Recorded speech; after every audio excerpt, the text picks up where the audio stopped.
If you like tactical shooters, drop everything and buy this game now. Ready or Not is one of the biggest surprises this year, and the polish it already has for an early access game is unrivaled. The real question now is, how far can they take the game? Welcome back to Midlife Gamer, and today we are looking at Ready or Not. This game came out early access a few days back, so I just want to be clear, even though the YouTube title calls it a review, this is purely just for the algorithm, as that is what you are all searching for. However, it's completely unfair of us to give this a final review, as developers are still looking at making changes, working on fixes, etc. So before buying this, please do your own research, check out other videos. What my so-called review today is really just to help you on that journey. But let me tell you, Ready or Not is well worth your money. I cannot believe this is an early access title either, but I'm going to come on to that later and explain why. For now, let's just discuss the premise. Many are calling this the spiritual successor to SWAT 4, and it's hard to argue really against that. You're a 5-man SWAT team, and your job is to go through missions in the form of, say, a gas station, a farm, a house dwelling, etc. And your job is to take out the bad guys and save hostages along the way. There is some additional flavour here as well, in that you can select the type of mission on each of those levels, whether that be a barricaded suspect or a hostage rescue.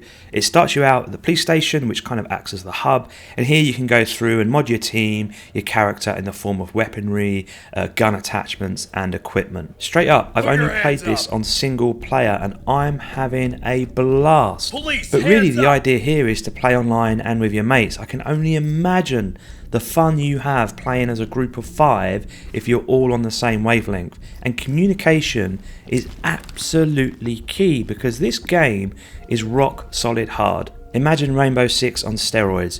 One shot to your body and you'll be done. You'll need to peek around corners, slowly think about your next move, ensure your team is covering exits and move relatively quickly all at the same time. And just like SWAT, there is a multitude of ways that you can clear a room. Do you breach it with C2 explosive and use a flashbang, but potentially the C2 explosion knocks out a hostage? Do you pick the lock and try the quiet route and just go in for a standard clear, but that could mean the suspects are prepped and ready and they have the advantage? Do you mirror under the door to get a better view of what's happening but waste precious seconds and potentially allow another door behind you to open and a suspect blast through? Or do you try and take the surprise route, kick open the door, flashbang it, but having not checked the door, there could be a trap there? It's this tension, this thought process, the decision making that makes Ready or Not so damn suspenseful, so tense, and such bloody good fun. For those who like a bit more constant action in your first person shooters, this game isn't for you. But thankfully there are plenty of other games that cater for you. This one is more what I would call an ebb and flow. You'll have moments of quietness. You'll be, walking around a mission, you'll hear footsteps beyond doors and you're not sure if it's a hostage or a suspect. But then all of a sudden the shooting starts, and boy is it tense and manic. Bullets are flying everywhere, your life is just hanging on a thread as bullets whisk past. Truly, this is the best tactical shooter since, well, SWAT 4. It becomes more and more tense the further you get into level, because as you clear rooms, you worry you may have missed a suspect or missed a little corner and they are on the loose roaming around, and you kind of leave yourself exposed. Ideally, someone on your team is carrying wedges, so this allows you to block off the exit points on doors. But if not, you'll have to re-clear some of what you've already done. You can split your team up with a simple mouse wheel scroll to have a blue or red team cover or clear rooms too. So before you have a multitude of ways in how to tackle a scenario. Honestly, I've not experienced this much tension and suspense in a first-person shooter in years. Now, as an early access game, it isn't perfect, and we've already mentioned that up front in the video.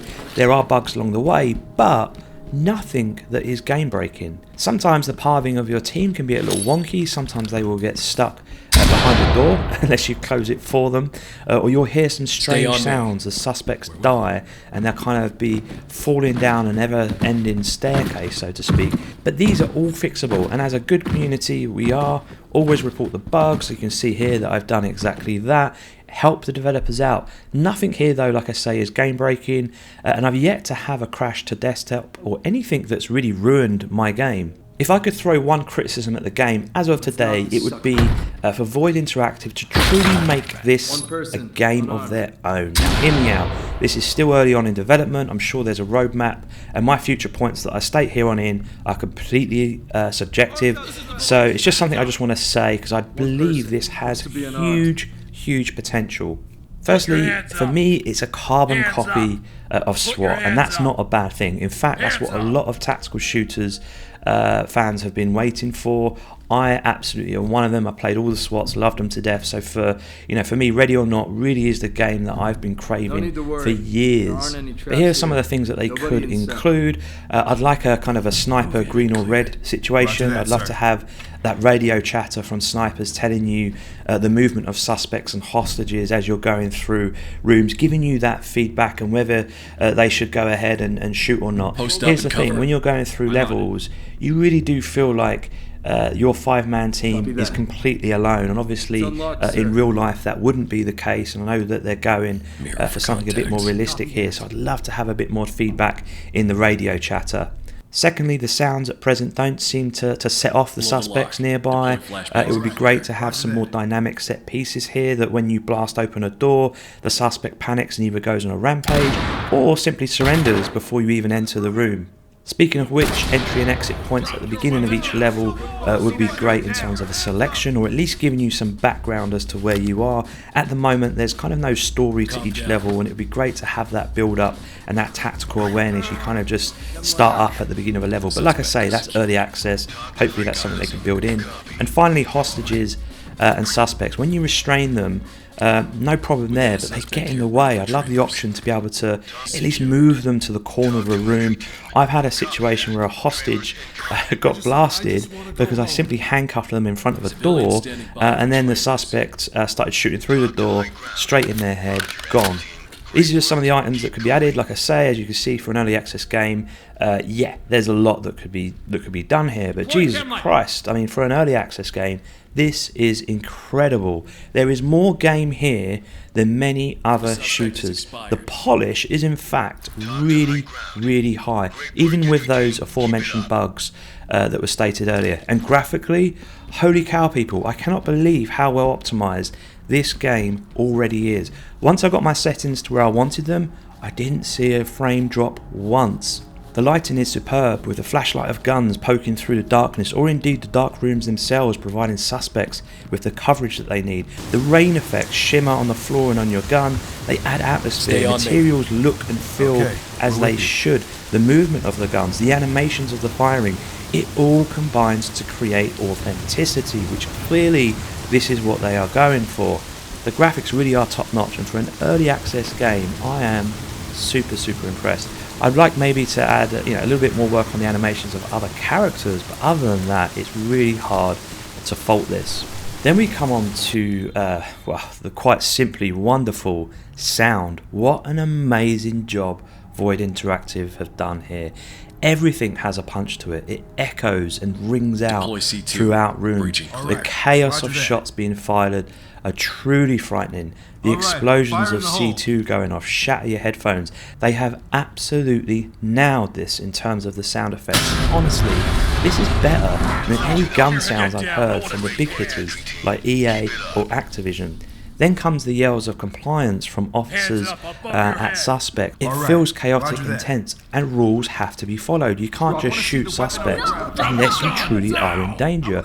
The yells back from suspects and hostages alike add to that tension. One area I would like to see more of is variation in the form of what is yelled back and forth between parties. They need to up the ante here. Maybe have some suspects who appear calm and agree to your compliance and suddenly pull a gun, or vice versa, a suspect who is shouting they're going to kill you but actually are quite willing to comply. Either way, it sounds superb and adds to that tense standoff that takes place. And that is arguably what makes this game so great. There are actual gaming moments that you look back on as exhilarating, even if it means your own death. I had a moment where I ordered my team to clear a room. I had my shield up covering their back end, and lo and behold, a suspect came out of a room and started firing at me.